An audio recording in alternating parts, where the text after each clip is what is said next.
Welcome back to your question number 4 from section formula. तो जैसे हमने प्रीवियसली वो क्वेश्चन किया था, इस बार भी डिट्टो वैसा ही क्वेश्चन है, लेकिन इस बार जो आपकी ये लाइन कट हो रही है वो हो रही है वाई एक्सिस पे, है ना। तो any point on Y axis हमें चाहिए। तो सॉल्यूशन को वी आर स्टार्टिंग। तो सॉल्यूशन इज वेरी इजी।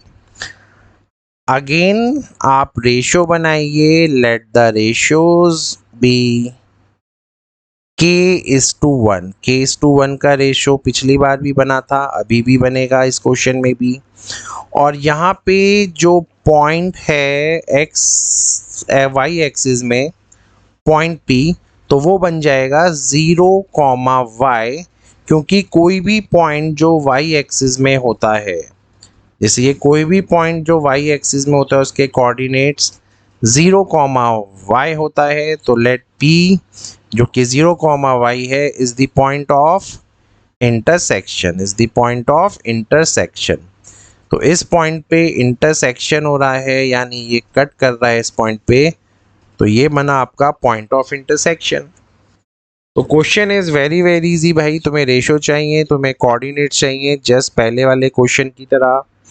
ये आपके पास है -4 और 5, जिसकी वैल्यू उसने बोली है लेट्स से P, और ये कोई दूसरा पॉइंट है Q जो कि उसने 3 और -7 बोला है। अब क्योंकि उसने यहाँ पे P नेम दे दिया है, तो मैं इस P का नेम चेंज करके इस बार इसको पॉइंट A ले लेता हूँ, कोई टेंशन नहीं है। तो आपने बोला इस पॉइंट A ने जिसको डिवाइड किया, ठीक है।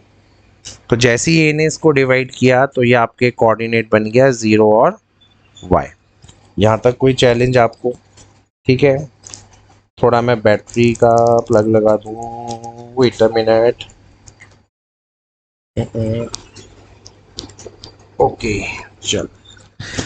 अब आपने इस पॉइंट को ए नाम दे दिया। रेशियोज आपको नहीं पता है भाई कि रेशियोज तुम्हारे क्या क्या हैं। तो आप जब रेशियोज नहीं पता होते तो आप किसको रेशियो बनाते हैं? k:1 को, जैसा ऊपर लिखा है। तो ये हो गया k:1। यहाँ पे x कोऑर्डिनेट 0 है, तो 0 इज इक्वल्स टू क्या हो जाएगा? 0 इक्वल्स टू हो जाएगा आपका k×3, यानी आपका 3k। 1 इंटू -4 यानी -4 डिवाइडेड बाई k+1। इस k+1 को मैं यहाँ स्विच करूँगा तो ये 0 ही रहेगा और मेरा 3k -4 हो जाएगा। और इसको अगर मैं रीअरेंज करूँ, 4 इक्वल्स टू 3k हो जाएगा। और यहाँ से k की जो वैल्यू आएगी वो आएगी 4/3। तो जैसे ही k की वैल्यू 4/3 आई, तो एटलीस्ट जो मुझे रेशो चाहिए था पार्ट 1 में, रेशो मुझे मिल गया। तो जो मेरा पहला आंसर चाहिए मुझे, रेशो किस रेशो में है, तो उस रेशो का आंसर आ चुका है 4:3। ठीक है। अब सेकंड पार्ट में उसने आपसे क्या पूछा है? उसने आपसे पूछा है कोऑर्डिनेट्स। तो सेकंड पार्ट में जो कोऑर्डिनेट्स हैं आपके, जिसको आपने ए एज्यूम किया है, क्लियरली एक्स तो उसका 0 है। अब x 0 है, y निकालने का नीड है। y कोऑर्डिनेट कैसे निकलेगा देखते हैं, चलिए। तो y कोऑर्डिनेट की वैल्यू क्या होती? k इंटू दिस, यानी -7k। 1 into 5 is your 5k, और यहाँ पे आपका हो जाता k+1। अब इस 4/3 की वैल्यू डालनी पड़ेगी, तो दिस इज -7 इंटू 4/3 प्लस का 5, जो कि ऊपर सॉल्व हो गया था -28 + 15 डिवाइडेड बाई 3। ठीक है। और एट लास्ट जो आपको ऊपर जो चीज़ मिलती देखने के लिए, पूरा सॉल्व करके ये मिलती -13/3। ठीक है। तो ऊपर सॉल्व करके आता -13/3।